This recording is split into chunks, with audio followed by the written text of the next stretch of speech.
A língua portuguesa passa por mais uma reforma, a terceira desde 1943. Mudanças apenas no jeito de escrever, poucas, mas polêmicas. O Repórter Senado de hoje discute as questões políticas que envolvem o acordo ortográfico, as críticas e divergências entre os estudiosos do português. Vamos ver como os 8 países que assinaram o acordo estão se preparando para seguir as novas regras. O programa também debate com acadêmicos, professores e estudantes os desafios de se aprender e estimular o ensino do português. A repórter Glauciene Lara mostra que efeitos o acordo ortográfico pode ter na cultura dos países onde se fala o português, os reflexos no mercado editorial e a resistência na implantação das novas regras. O acordo está longe de um consenso, mas todos garantem que ele vai sair do papel.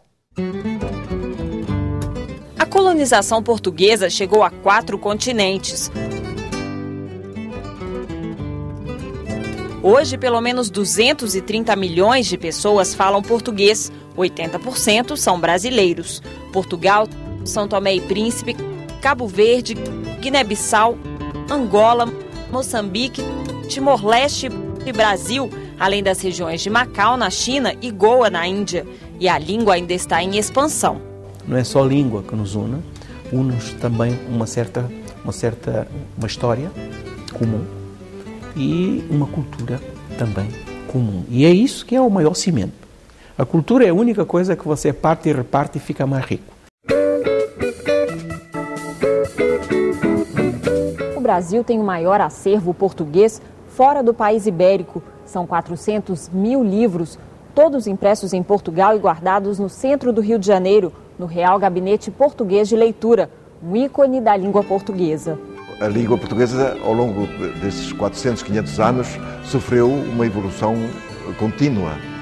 Então, embora mantendo as mesmas bases matriciais, a língua foi evoluindo, foi se modernizando, foi, digamos, ajustando a novas realidades políticas, económicas, sociais, etc. Então, há profundas diferenças entre o português que se fala hoje e o português camoniano, não é? Mas dá para entender, quer dizer, é a mesma língua, é a mesma base, digamos, linguística, mas com as suas nuances e com as suas variações no tempo. A comunidade dos países de língua portuguesa foi criada há quase 15 anos para aproximar os 8 estados lusófonos. A CPLP é um mecanismo, uma plataforma que vai ajudar o entendimento entre os povos. Mas a língua que une também cria desafios. Brasil e Portugal são 2 países separados pela mesma língua, já dizia Rui Castro. No país ibérico, cafezinho é bica, chopp é imperial e fila bicha.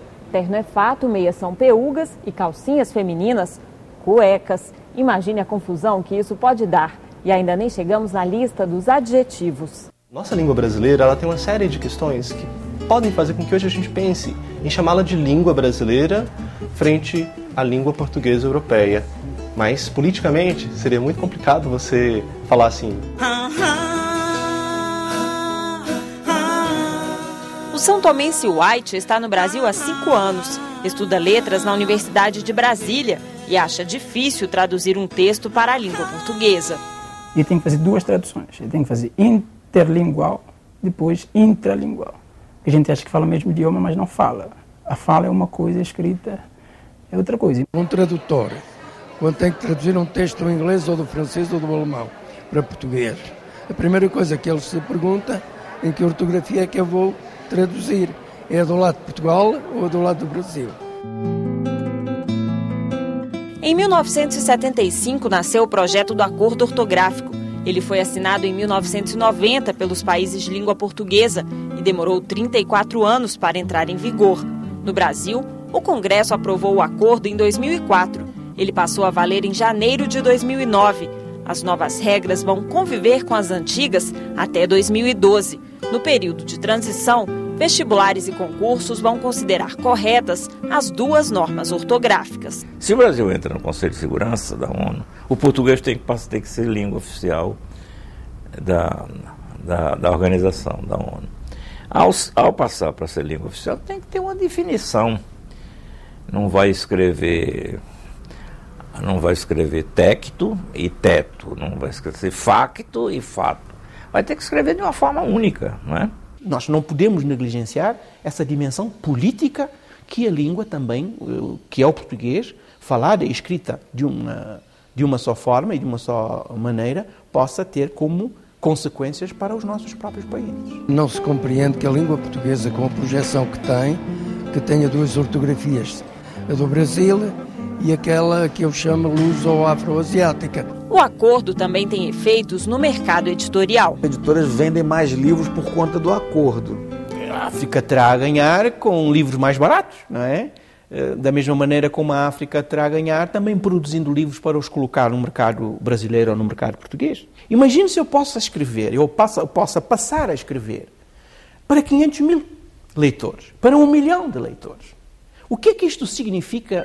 Não digo só para mim, mas o que é que isto significará para o intelectual, para o escritor, que de repente, em vez de escrever para 2.000, 3.000 exemplares, passa a escrever para 500 mil ou para 1 milhão de leitores. Esta é a terceira reforma ortográfica da língua portuguesa. A primeira foi em 1943 e a segunda em 71.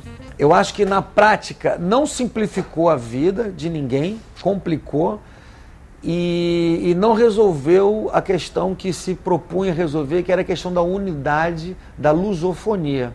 Muito provavelmente o acordo que foi agora assinado e que vai ser agora implantado não será o último para, portanto, responder às necessidades da própria língua portuguesa, não é? Portanto, unificar tanto quanto possível a ortografia é um instrumento de política de língua que contribui para a difusão, para a divulgação, para a implementação da língua portuguesa no mundo.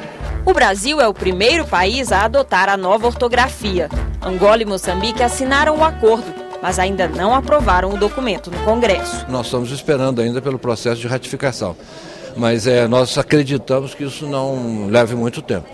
Portugal, Cabo Verde, São Tomé e Príncipe, Guiné-Bissau e Timor-Leste já ratificaram o acordo, mas ainda não puseram as novas regras em prática.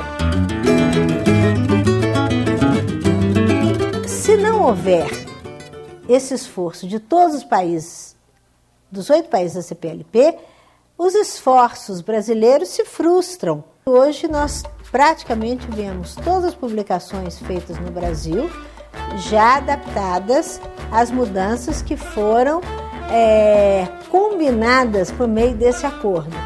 No entanto, em outros países de língua portuguesa, principalmente Portugal, nós não estamos vendo esse mesmo esforço. É fundamental que se faça o acordo.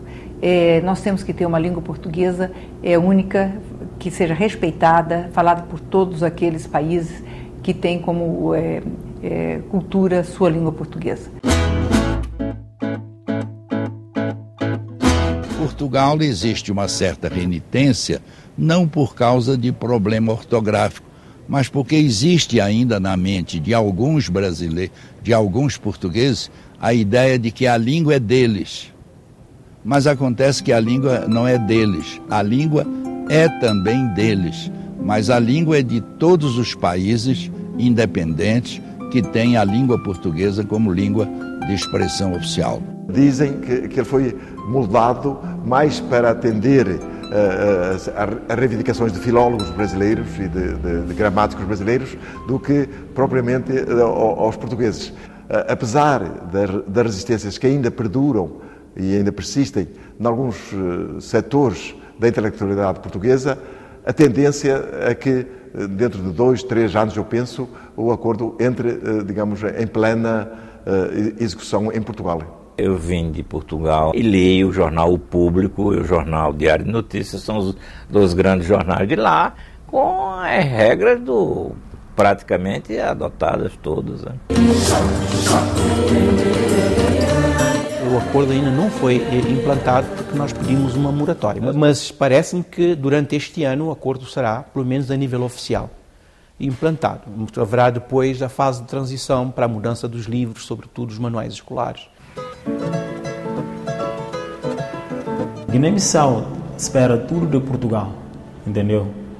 Eles esperam o que Portugal decidir e eles fazem o que Portugal decidir. a gente está atrasado. Então, tanto é que a gente vem para o Brasil estudar, ainda vai para Portugal, ainda vai, não sei o quê. Então, a gente precisa de ajuda no sentido, material escolar, os livros. É necessário fornecer recursos humanos e materiais àquelas áreas mais débeis. O exemplo que toda a gente compreende é o de Timor.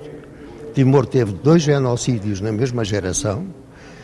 As gerações vivas tiveram dezenas de anos sem nenhuma espécie de escolaridade.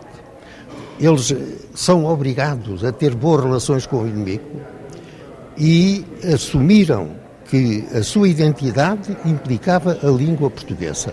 O que há são prazos, que são prazos acordados entre um grupo de países que até 2012 adotam em caráter completo. E eu acho que isso é um tempo razoável, porque as dificuldades foram tantas que quando você passa a trabalhar com um prazo certo, já é um ganho. Babel das línguas em pleno cio, seduz a África, cede ao gentil, substantivos, verbos, alfaias de ouro, os seus olhares conquistam do mouro. A seguir, as críticas às novas regras da ortografia. Será que o acordo vai garantir a unidade da língua portuguesa? É o que você vai ver em instantes.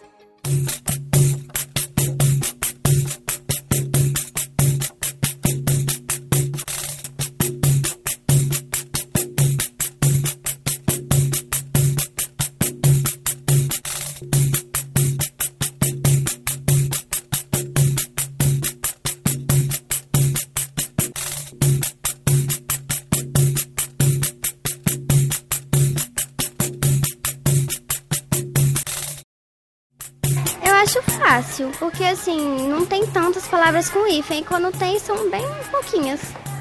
Eu sei que ficou um pouco mais difícil, mas agora pelo menos a gente vai conseguir entender melhor línguas dos outros países como Portugal, até que melhorou bastante. Eu não consigo decorar as regras todas do hífen, são 20 e tantas regras, eu decoro as básicas.